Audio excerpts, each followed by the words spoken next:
Guruhari Prabodh Swami Maharaj April મહિનામાં આપણને સૌને દર્શનના દાન આપવા માટે, સેવા સમાગમનું સુખ આપવા માટે હરિનમન પ્રદેશ સુરતની ધરતી પર પધાર્યા હતા. ત્યારે પ્રકાશ કાકા અને બધા વડીલો આપણા બધા વતી ગુરુહરિના ચરણે પ્રાર્થના કરવા ગયા હતા. ગુરુહરિને પ્રાર્થના કરી હતી કે અમે સૌ સુરતના હરિનમન પ્રદેશના ભક્તો આપને રાજી કરવા માટે હા ગડથલ કરીએ છીએ, પરંતુ સ્વામીજીને અને આપને ગમે છે એવી ખમીરી, એવી સુરવીરતા અમારા જીવનમાં પ્રગટે એવા તમે આશીર્વાદ આપજો. એવી પ્રાર્થના આપણા વડીલોએ ગુરુહરિના ચરણોમાં કરી હતી. અને એ ખમીરી, એ સુરવીરતા, એનું દર્શન અત્યારે આ સભા મંડપમાં થઈ રહ્યું છે. વરસાદ, ભારે વરસાદ, અતિ ભારે વરસાદની આગાહી હોવા છતાં પણ આટલી મોટી સંખ્યામાં ભક્તો અહીંયા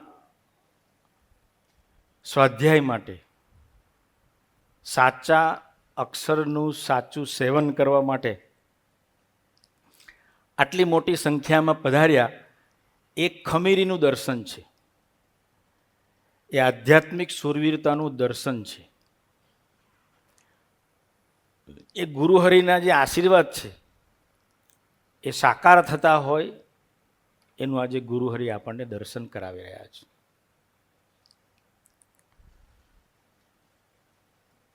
બહુ અદ્ભુત વિષય સર્વમંગલ સ્વામીજીએ આપણને આપ્યો,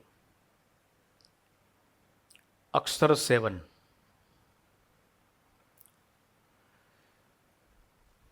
છવ્વીસમી જુલાઈ ગુરુહરિ હરિપ્રસાદ સ્વામી મહારાજે દેહ મૂક્યો. 1 ઓગસ્ટનો એ દિવસ હતો, સ્વામીજીના અગ્નિ સંસ્કારનો વિધિનો એ દિવસ. સ્વામીજીના છેલ્લા દર્શન ફિઝિકલી, લૌકિક દ્રષ્ટિએ અમને બધાને એક તક મળે સ્વામીજીનો એ છેલ્લો સ્પર્શ કરવાની, પ્રાર્થના કરવાની, માફી માગવાની, એક સંકલ્પ કરવાની. એના માટે હરિધામમાં એ સુંદર વ્યવસ્થા કરેલી. ત્યારે આપણામાંના જ એક હરિપ્રબોધમ પરિવારના સાધક હરિચિંતન સ્વામી, એમણે સ્વામીજીના કાનમાં જઈને પ્રાર્થના કરી કે સ્વામીજી સદા સાથે રહેજો અને મને સદા સાથે રાખજો. દિવસ એવો હતો, વાતાવરણ એવું હતું, સમય એવો હતો. હરિચિંતન સ્વામી કોઈ સામાન્ય સાધક નથી. આખા અમારા એવીડીના સ્ટાફમાં સૌથી વધારે ભણેલા છે. જ્યારે એમણે સાધુ થવા માટે દીક્ષા લીધી ત્યારે એ સહિષ્ણુ હતા, કેનેડામાં જોબ કરતા હતા, કેનેડિયન સિટીઝન હતા. કરોડ રૂપિયાથી વધારે પૈસાનું એનું પેકેજ હતું, યરલી એમનો પગાર હતો. બધું જ હતું, ભગવાન સિવાય આ દુનિયાનું બધું જ એમની પાસે હતું. છતાંય કેવળ એક ભગવાનનું સેવન કરીને ભગવાનની પ્રાપ્તિ માટે એ પોતે સાધુ થઈ ગયા. 12th એક્ઝામ આપી હતી ત્યારે સ્ટેટ લેવલ પર 1 થી 10 એમનો રેન્ક હતો. જીનિયસ વિદ્યાર્થી હતા. છતાં પણ એમણે પોતાને આત્માને સમૃદ્ધ કરવા માટે પ્રત્યક્ષ ભગવાનનું સેવન કરીને ભગવાનને પોતાના બનાવવાનો સંકલ્પ સાથે સાધુ થયા, સમજણપૂર્વક. અને એ સાધક સ્વામીજીના કાનમાં પ્રાર્થના કરે છે કે સ્વામીજી સદા સાથે રહેજો અને સદા સાથે રાખજો.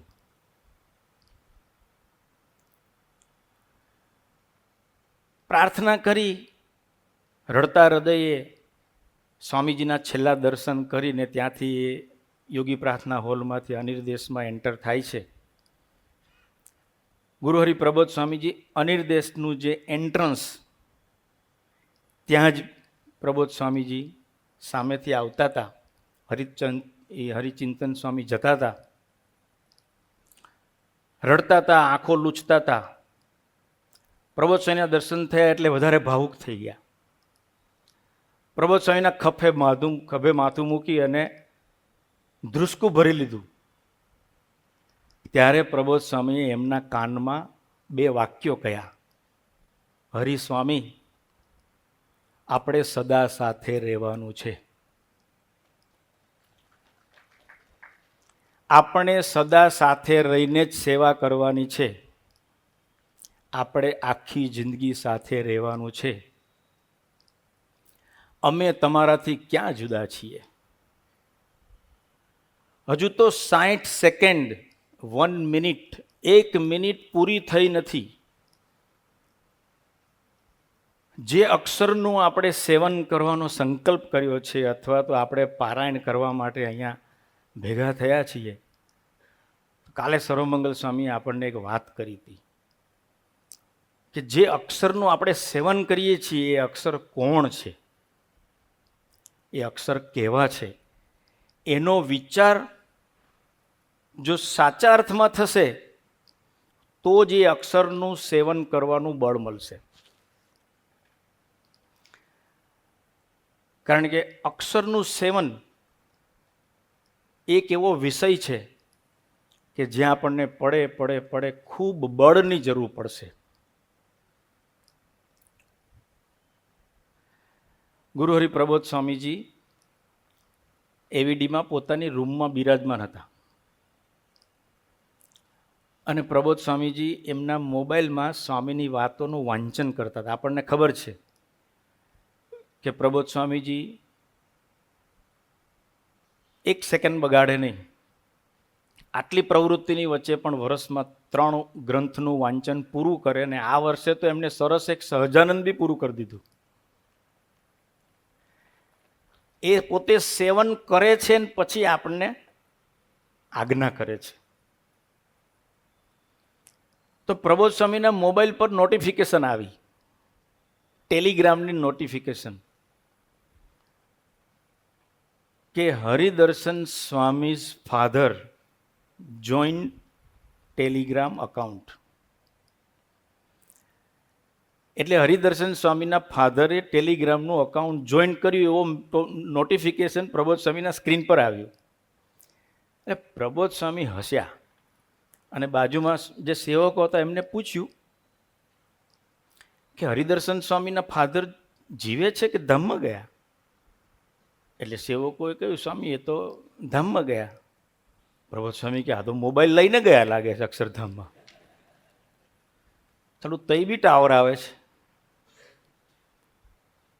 અક્ષરધામમાંથી પ્રબોધ સ્વામી કે જો એને નોટિફિકેશન મોકલ્યું આપણને. અને પછી એક રહસ્યની વાત કરી. પ્રબોધ સ્વામી કે અક્ષરધામમાં તો કાંઈ સાથે આવવાનું નથી.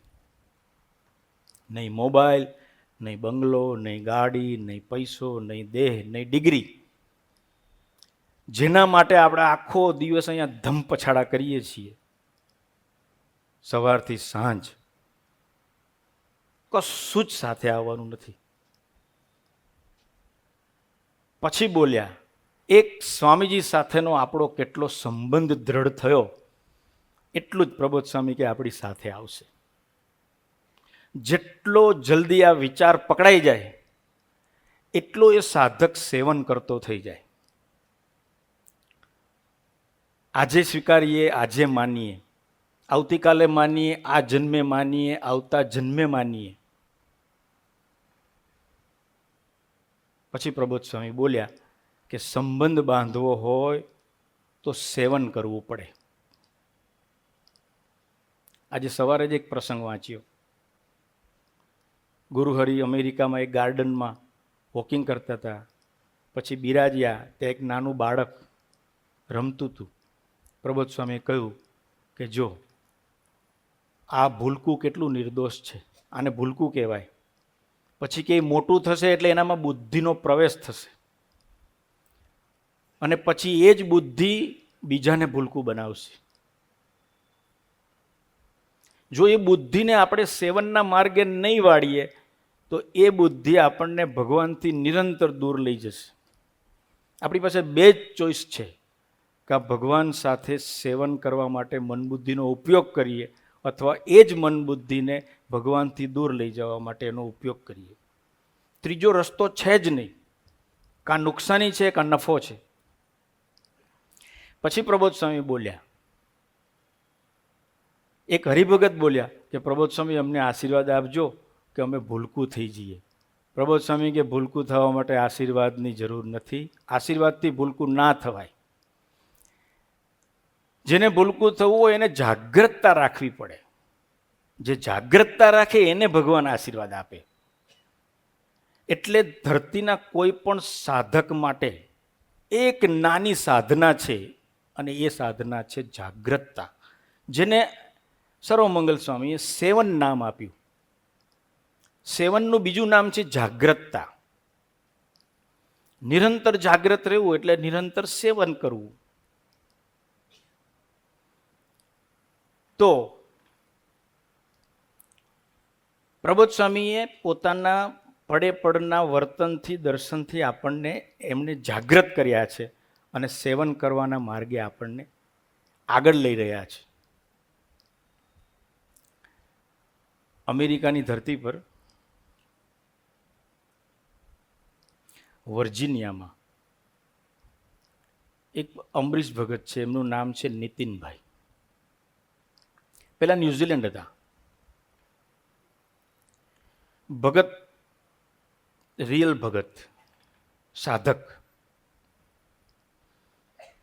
હમણાં ઇન્ડિયા આવ્યા હતા 2 મહિના 1.5 મહિના પહેલા. તો પાછા જતા હતા તો અમેરિકા એરપોર્ટ પર ઉતર્યા તો એમણે સંતોને જોયા એરપોર્ટ પર. સંતો બી એમના પ્લેનમાંથી જ ઉતર્યા હશે. ભગતે સંતો પાસે જઈને પગે લાગ્યા અને કહ્યું કે સ્વામી, તમારો સામાનની નિશાની શું છે, બતાવો મને. પેલા બેલ્ટ પર લગેજ આવતો હતો બધો. ભગતે બધો જ સંતોનો સામાન ઉતાર્યો, ટ્રોલીમાં ગોઠવી આપ્યો, અને પછી બંને સંતોને એમની લગેજ સાથે એમને મૂક્યા. પેલા સંતોએ પૂછ્યું, તમે હરિપ્રબોધમ પરિવારના સેવકો છો? ત્યારે કહ્યું કે હા. તો કે તમારા સ્વામી દાસના દાસ થઈને જીવે છે ને, એટલે તમારા સેવકોમાં પણ એ વાતનું દર્શન થાય છે.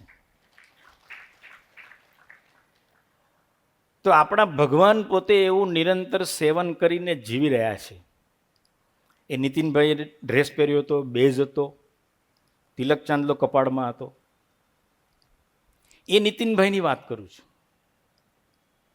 સ્વામીજી એક વખત એવું કહેલું કે તમે ખરેખર સંકલ્પ કરશો કે મારે સેવન કરવું છે, કે મારે ભગવાનના માર્ગે ચાલવું છે, તો તમને પડે પડે ભગવાન પોતાના ઐશ્વર્યનો અનુભવ કરાવશે. આપણા મન બુદ્ધિ ડાઉટ્સથી ભરેલા છે. એટલો બધો સંશય છે આપણી બુદ્ધિમાં કે આ ખરેખર ભગવાન હશે કે નહીં, આમાં જે લખ્યું છે એ બધું સાચું હશે કે નહીં, પ્રબોધ સ્વામીજી જે વાતો કરે છે એ સાચી હશે કે નહીં. કભી ખુશી કભી ગમ, ક્યારેક મનાય ક્યારેક ના મનાય. 8 વાગે આપણને મનાતું હોય, પણ 9 વાગે એવો પ્રસંગ બને તો આપણને ના મનાય, સંશયમાં જતા રહીએ. 10 વાગે પાછું બોર્ડ પ્રગટી જાય, કંઈક ભજન કર્યું હોય, કથા વાર્તા સાંભળી હોય તો મનાય. 12 વાગે પાછું ભૂલાઈ જાય.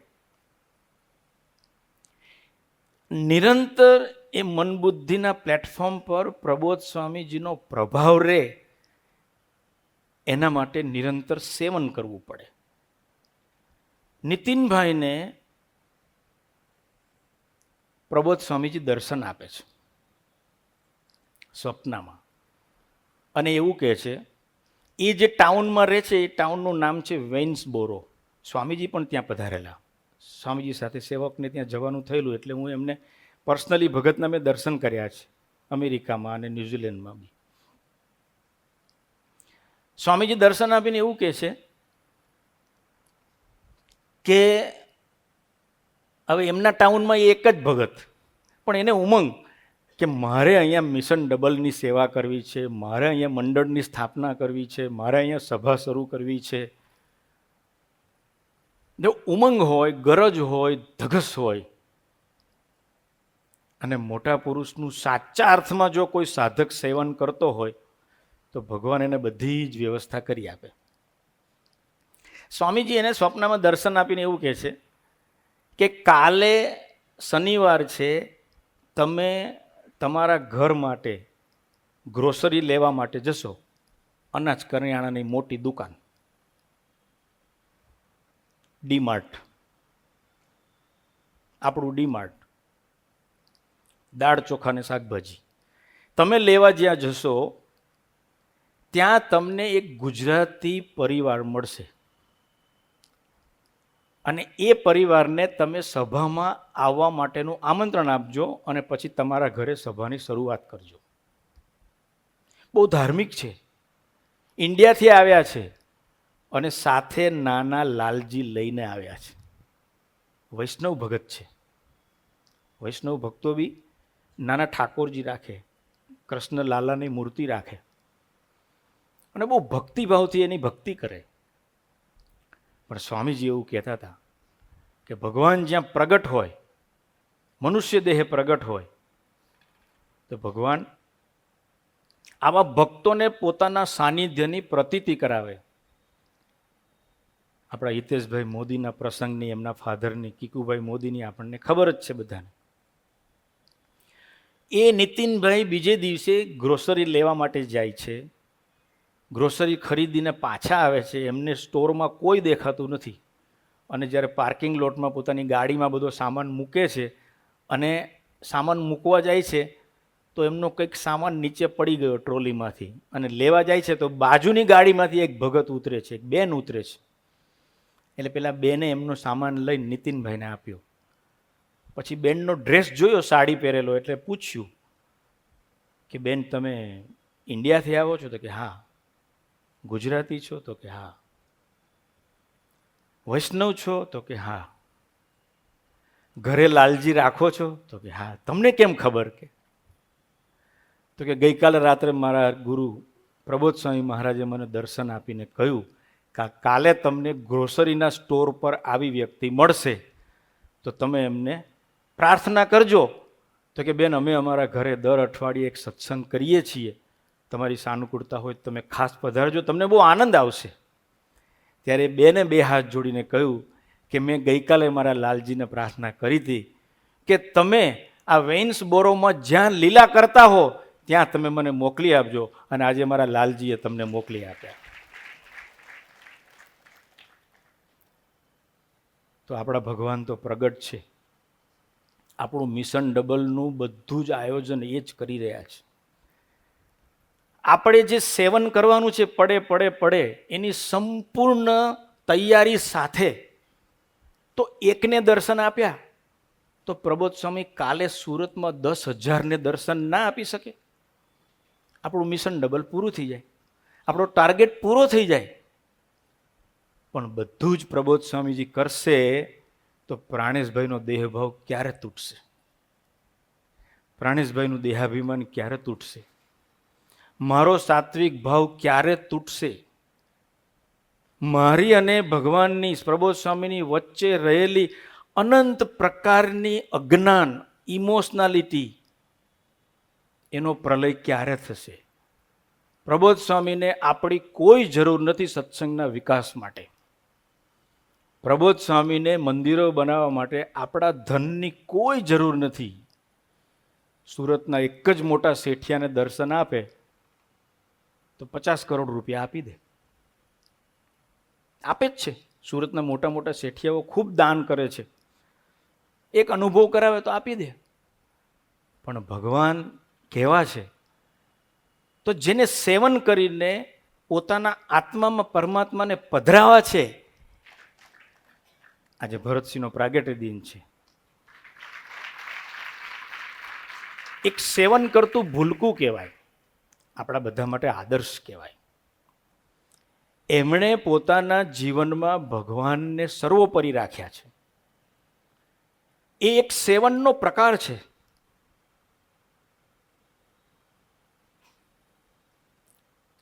એક પ્રકાર, બે પ્રકાર, 3 પ્રકાર, આપણે 8-10 એંગલથી એ સેવનને સમજવું છે. અને સ્વામીજીએ આશીર્વાદ આપ્યા કે જે વ્યક્તિ ભગતજી મહારાજે ગુણાતીતાનંદ સ્વામીનું સેવન કેવી રીતે કર્યું અને સેવન શું છે, ગુણાતીતાનંદ સ્વામીએ મહારાજનું સેવન કેવી રીતે કર્યું અને એક્ઝેક્ટ સેવન એટલે શું, ગુરુહરિ પ્રબોધ સ્વામી મહારાજે પ્રબોધ હરિપ્રસાદ સ્વામી મહારાજનું સેવન કેવી રીતે કર્યું ને સેવન શું છે, સ્વામી કે તમે સમજશો તો મહારાજ કૃપા કરી દેશે, તમને બુદ્ધિયોગ આપી દેશે. અને એ સમજવા માટે આપણે અહીંયા ભેગા થયા છીએ. સર્વમંગલ સ્વામીએ પારાયણનું આયોજન કર્યું છે. તો બધું જ પ્રબોધ સ્વામી કરી રહ્યા છે. એટલે પહેલાં તો આપણે આપણા મન બુદ્ધિને રોજ આ 3 પ્રસંગો સમજાવવાના. હરિચિંતન સ્વામીનો પ્રસંગ, હરિદર્શન સ્વામીના ફાધરનો પ્રસંગ અને આ નીતિનભાઈના સત્સંગ. આજે નીતિનભાઈની ઘરે સરસ મજાની સત્સંગ સભા ચાલે છે. 40-50 માણસો એ વેઇન્સબોરોની સત્સંગ સભામાં આવે છે. ગુરુહરિ સ્વામીજી પણ પધાર્યા અને આજે ગુરુહરિ પ્રબોધ સ્વામીજી પણ પધાર્યા.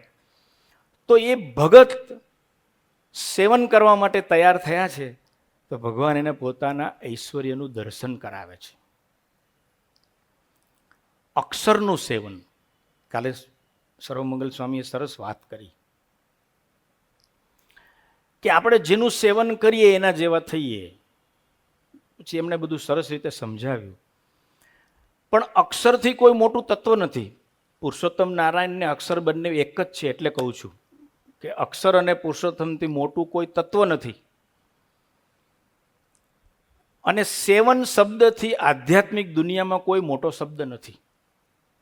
એક બાજુ આટલું મોટું તત્વ છે અને એક બાજુ આટલી મોટી યાત્રા છે.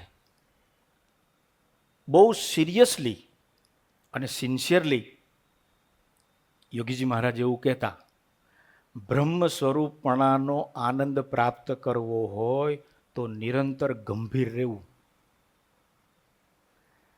આ સભામાં પધારેલા દરેક મુક્તો, આપણા બધાનો ગોલ શું છે? આપણા આત્માને સુખી કરવો છે. જેને આત્માને સુખી કરવો હોય એને સ્વામી કે ગંભીર રહેવું પડે. એટલે અક્ષર સેવન એક એવો શબ્દ છે. પ્રબોધ સ્વામી હમણાં ભરૂચ પધારેલા. આપણી સુરતની વિચરણ પૂરું કર્યા પછી ભરૂચ પધાર્યા હતા. ત્યાં પ્રબોધ સ્વામી એવું બોલ્યા કે આપણે બધા સિલેક્ટેડ છીએ? તો કે હા સ્વામી. આપણે સિલેક્ટેડ ચોઝન વન છીએ? તો કે હા સ્વામી. આપણે બધા ખરેખર ભાગ્યશાળી છીએ? તો કે હા સ્વામી. બધાએ જવાબ આપ્યો. પછી પ્રબોધ સ્વામીએ કહ્યું કે ખરેખર જો તમે હોવ તો એવું માનજો. જેને પ્રબોધ સ્વામીએ સિલેક્ટ કર્યા છે ને એને જ અક્ષર સેવન કરવાની તક મળે છે. સિલેક્ટેડ છીએ આપણે, સિલેક્ટેડ ચોઝન વન છીએ. એનું સબૂત, એનું પ્રમાણ શું? તો કે આપણને જ અક્ષરનું સેવન કરવાની તક મળી છે. આપણને જ આ વાતો સાંભળવા મળે છે. આપણને જ આ વાતો સાકાર કરવાની તક મળે છે. એક દિવસ સત્તુ પપ્પાએ સ્વામીજીને પૂછ્યું કે સ્વામીજી આપનું સેવન કેવી રીતે કરવું? સ્વામીજી હસી પડ્યા. સ્વામી કે સતુભાઈ મારું સેવન કેવી રીતે કરવું એ મારે તમને સમજાવવાનું? મારું સેવન જે કરતા હોય ને એનો સમાગમ તમારે કરવો પડે. સ્વામીજી જવાબ આપી દીધો, ભગવાનનું સેવન ડાયરેક્ટ થાય નહીં. આ એક સેન્ટેન્સ ઓફ ધ ડે કહેવાય, પારાયણનું આ દિવસનું એક શ્રેષ્ઠ વાક્ય કહેવાય કે આપણે અક્ષરનું સેવન કરવું છે તો ડાયરેક્ટ અક્ષરનું સેવન ન થાય. સ્વામીજીએ કહ્યું જે અક્ષરનું સેવન કરતા હોય એવા સર્વમંગલ સ્વામી જેવા ભગવદીનો સમાગમ કરીએ તો જ આપણને ખબર પડે. અને આ વાત કોઈ નવી વાત નથી. જે બાલમુકુંદ સ્વામી ત્યાગનું સ્વરૂપ, વૈરાગ્યનું સ્વરૂપ, ભક્તિનું સ્વરૂપ, સ્વધર્મનું સ્વરૂપ, તપશ્ચર્યાનું સ્વરૂપ, નિયમ ધર્મનું સ્વરૂપ, જ્ઞાનનું સ્વરૂપ, જેણે સ્વામીની વાતો એનું એક આખું ચેપ્ટર 6, 7મું ચેપ્ટર લખ્યું, એવા બાલમુકુંદ સ્વામીને પણ ગુણાતીતાનંદ સ્વામીએ કહ્યું કે અમારું સેવન કરવું હોય તો ભગતજી મહારાજ જેવા ભગવદીનો સમાગમ કરજો. તો એક વાત ક્લિયર થઈ ગઈ કે આપણે અક્ષરનું સેવન કરવું હોય તો આપણા જીવનમાં ભગવદી મસ્ટ. એ અક્ષરનું સેવન એ સામાન્ય વાત નથી. આપણે બહુ જ ભાગ્યશાળી છીએ, આપણે ખૂબ નસીબદાર છીએ. પ્રબોધ સ્વામીજીનો રાગ સારો નથી એવું પ્રબોધ સ્વામી કહે છે. એ તો બ્રહ્મનો રાગ કહેવાય, એટલે એનું તો બધું દિવ્ય કહેવાય, પણ એ પોતે એવું કહે. અને સ્વામીજી બી એમાં સાથીઓ પુરાવે. એક વખત અમે અમેરિકામાં હતા, પ્રબોધ સ્વામી જોડમાં, સ્વામીજીના સ્ટાફમાં દાસ સ્વામી ભજન સરસ ગાય, સ્વામીજીના સ્ટાફમાં પ્રાણેશ સ્વામી એ પણ ભજન સરસ ગાય, અને સેવક તરીકે સેવક પ્રાણેશ. મારો તો અવાજ કે ગળું એટલું સારું નથી, પણ સ્વામીજી મને બી તક આપતા. ત્યારે આ તો બહુ 2000ની સાલની વાત કરું છું, ત્યારે પ્રાઇવેટ પ્લેન નહોતા, એટલે એરપોર્ટ પર વહેલા જવું પડે, લગેજ ચેક ઇન કરવું પડે, સભાનો ટાઈમ થઈ ગયો હોય, સભા પછી તરત પ્લેન પકડવાનું હોય. સ્વામીજી 60 દિવસની મુસાફરીમાં 17 વખત પ્લેનમાં બેસતા હતા.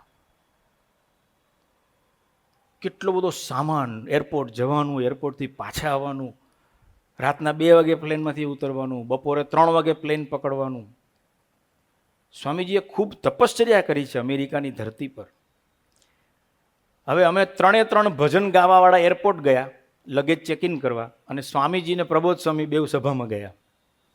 સભાની શરૂઆત, સ્વામી કે પ્રબોધ સ્વામી ભજન કોણ ગાશે? એટલે આ તો પછી જ્યારે અમે સભામાં પહોંચ્યા ત્યારે તો સ્વામીજીનું પ્રવચન પૂરું થવા આવ્યું હતું, અને પ્રવચન પૂરું થયું એટલે પાછા એરપોર્ટ આવ્યા. પછી ગાડીમાં સ્વામીજીએ કહ્યું, સ્વામી કે મારો અવાજ બી ઔરંગઝેબ જેવો ને આ પ્રબોધ સ્વામીનો એવો કે. સ્વામી કે મારો તીણો અને પ્રબોધ સ્વામીનો જાડો. સ્વામી કે અમે 2 જણાએ ભજન ગાયું, આજે તો બધાને આનંદ કરાવી દીધો. પણ એક અક્ષરનો નાદ, એક પુરુષોત્તમનો નાદ, ભાગ્યશાળી ઓર્લેન્ડોના ભક્તો. પણ સ્વામીજી તે દિવસે બહુ આનંદ કરાવેલો ગાડીમાં. પછી સ્વામી કે તમારે 3 જણાએ જોડે નહીં જવાનું, 1 જણાએ અમારી જોડે રહેવાનું. એમ ભગવાન કોઈના ઓશિયાળા છે નહીં, પણ આપણને નિમિત્ત બનાવવા માટે પોતે નિરંતર ઓશિયાળા થઈને જીવતા. તો પ્રબોધ સ્વામીએ ભજન ગાયું, જેમ જેમ ભમરી ભરે ભારે ચટકો, પલટવા ઈયળનું અંગ, પલટવા ઈયળનું અંગ, તેમ સંત વચન કટુ કહે, આપવા આપણો રંગ, આપવા આપણો રંગ, સંત વિના રે સાચી કોણ કહે, સાચા સુખની વાત, સાચા સુખની વાત, સંત વિના રે સાચી કોણ કહે. પ્રબોધ સ્વામીનું આ ફેવરિટ ભજન, એનો આ ફેવરિટ અંતરો, જેમ ભમરી ભરે ભારે ચટકો. જેને સેવન કરવું હોય એને તૈયારી રાખવાની, ભારે ભારે ચટકા. અને આ લીટી સમજાવતા સ્વામીજી એવું બોલ્યા હતા કે ભમરી 100 ઈયળ 100 ઈયળને ભમરી ઉઠાવે અને પોતાનું માટીનું બનાવેલું દર એમાં લઈ જાય. એક ઈયળને ભગવાન સિવાય કોને ખબર પડે? જે કણ કણમાં વ્યાપક હોય એને ખબર પડે. સ્વામીજી કે એક ઈયળને ભમરી 36 ચટકા ભરે. આંકડો બી કેવો છે! આ વાત સ્વામીજી 30 વર્ષ પહેલા બોલ્યા છે. આપણે ગાડી પર 369 લખ્યું પછી નહીં, એ તો એમણે 36 કર્યું ત્યારે આપણને ખબર પડી કે આ 36 ગાડી પર લખો તો આપણામાં બી ભગવાન નિવાસ કરીને રહે.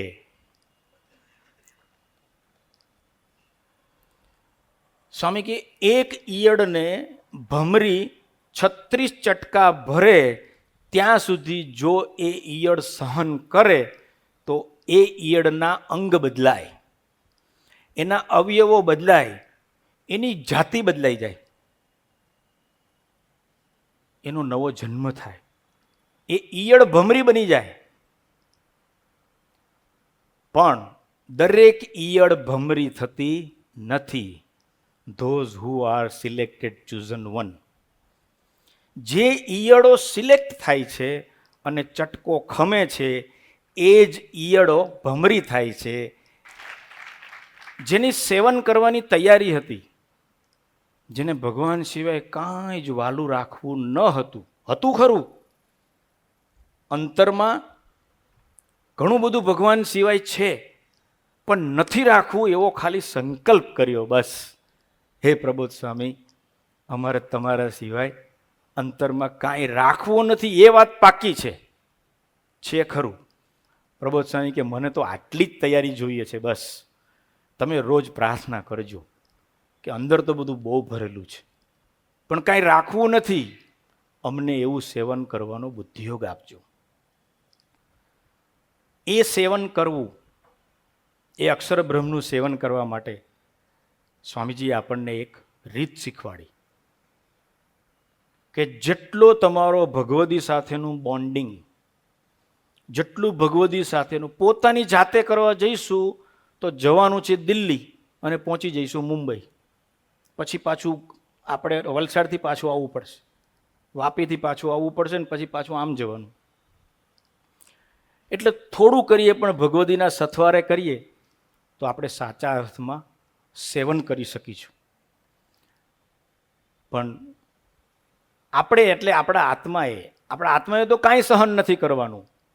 ડંખ જેને સહન કરવાના છે ને એ આપણા દુશ્મનોએ સહન કરવાના છે. એ છે આપણો દેહ, એ છે આપણા મનબુદ્ધિ, એ છે આપણી નાત, આપણી જાત. ગુણાત્યાન સ્વામી કે આ સત્સંગ તો એક આત્માને જ ગમે છે, નથી નાતીલાને ગમતો, નથી જાતિલાને ગમતો, નથી દેહને ગમતો, નથી સગા સંબંધીને ગમતો, નથી આપણી અપેક્ષાઓને, આપણી આશાઓને, આપણી આરઝુઓને. સ્વામીજીએ તો સેવન કરવાના 40 રસ્તા બતાવ્યા છે. સરસ એક સહજાનંદ ઓપન કરો તો એમાં રસ્તા છે, સહૃદય ખોલીએ તો એમાં રસ્તા બતાવ્યા છે, અક્ષર અમૃત ખોલીએ તો એમાં રસ્તા બતાવ્યા છે, પ્રબોધ સ્વામીની પરામૃત એપ્લિકેશન ખોલીએ તો એમાં રસ્તા બતાવ્યા છે. ચારેય બાજુ રસ્તા બતાવ્યા છે. પણ એમાંથી એકાદ રસ્તો પકડીને આપણે લઈને મંડવું પડે. અને એમાંનો એક રસ્તો એટલે નિરપેક્ષ ભાવ. ફરી જ્યારે આપણે આના પર સ્વાધ્યાય કરીશું તો આપણે એના ઉપર વિચાર કરીશું કે નિરપેક્ષ થઈએ તો આપણું સેવન કેવી રીતે આપણને ભગવાન તરફ લઈ જાય. જેને સાચા અર્થમાં સેવન કરવું હોય અક્ષરનું, તો એણે નિરપેક્ષ, એ સાધકે જાગ્રત રહીને નિરપેક્ષ થવું પડે. બળ આપવા માટે ભગવાન બંધાયેલા છે, પણ નિરપેક્ષ થવું પડે. સ્વામીજી પોતે પોતાના જીવનમાં એવા નિરપેક્ષ ભાવનું દર્શન કરાવ્યું. પ્રબોધ સ્વામીજીએ પોતાના જીવનમાં એવા નિરપેક્ષ ભાવનું દર્શન કરાવ્યું. સંતોએ, સહિષ્ણુઓએ, અમરીશ મુક્તોએ અને યુવકોએ પણ પોતાના જીવનમાં એવા નિરપેક્ષ ભાવનું દર્શન કરાવ્યું છે, અને બધા જ એવું અદ્ભુત સેવન કરી જ રહ્યા છે. આપણો હરિપ્રબોધમ પરિવાર એવું અદ્ભુત સેવન કરે છે. આપણે એ ભક્તોનું, એ ભગવાનનું, એ ભગવદીનું દર્શન કરવું છે. એમના જીવનમાં આપણે ડૂબેલા રહીશું તો આપણા જીવનમાં પણ એ નિરપેક્ષ ભાવ વધતો જશે, અને આપણું સેવન ક્યારે શરૂ થઈ જશે અને ક્યારે પૂરું થઈ જશે એની આપણને ખબર પણ નહીં પડે. એક સામાન્ય પ્રસંગથી લઈને, એક વખત અમે કલકની ધરતી પર હતા. સ્વામીજીની બીમારી ગ્રહણ કરી હતી, ખૂબ શરદી હતી, એટલે સ્વામીજી માટે સવારમાં ઢીલી ખીચડી બને.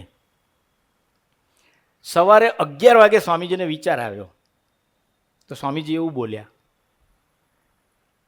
કે સ્વામી કે આજે જો મગ દાળ બને ને, મગ અને ભાત બને તો ટ્રાય કરજો. સ્વામીજીની રસોઈ બનાવવા માટે 6 જણ જોડે ફરે. એક સારથી હોય, એક સેવક હોય, એક સેવકના સેવક હોય અને 2 સંતો હોય, અને એકાદ સેવક સાથે ફરવા આવ્યો હોય.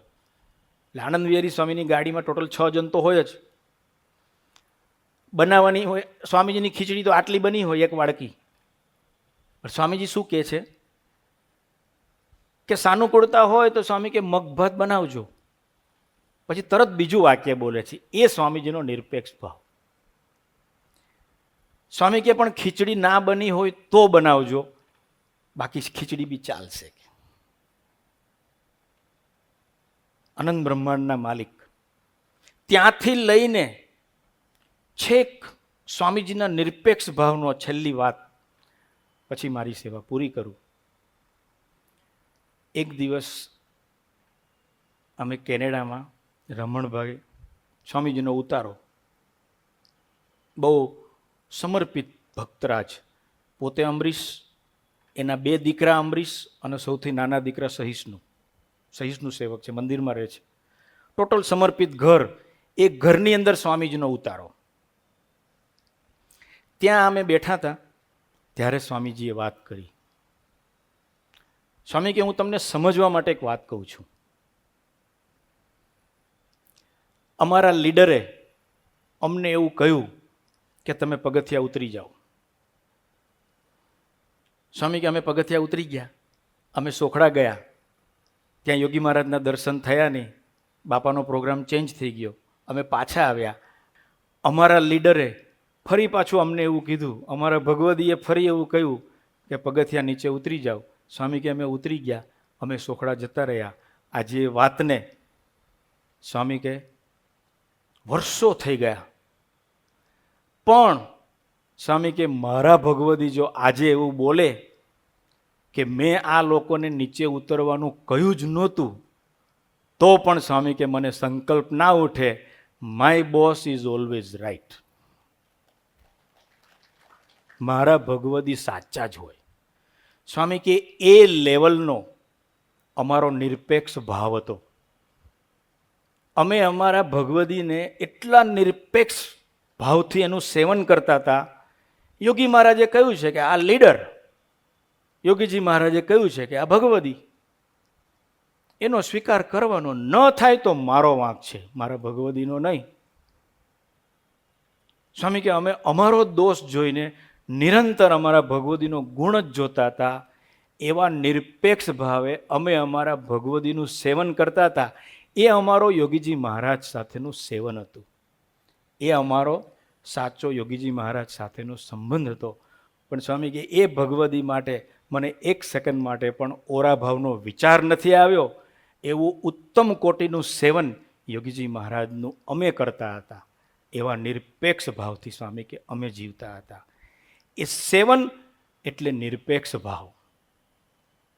ગુરુહરિ સ્વામીજી, ગુરુહરિ પ્રબોધ સ્વામીજી, આપણા ભગવદી માવતર સર્વમંગલ સ્વામીના ચરણોમાં પ્રાર્થના, અક્ષર સેવનના પારાયણના દિવસે આપ અમને એવા આશીર્વાદ આપજો, આપ અમારા ઉપર એવી કૃપા કરજો, અમે પણ એ સેવનના માર્ગને સમજીને નિરંતર એવું સેવન કરીને આપની સાથેનો સંબંધ દ્રઢ કરી શકીએ એવા બળ બુદ્ધિને શક્તિ આપો, એ જ પ્રાર્થના સહજાનંદ સ્વામી મહારાજની છે.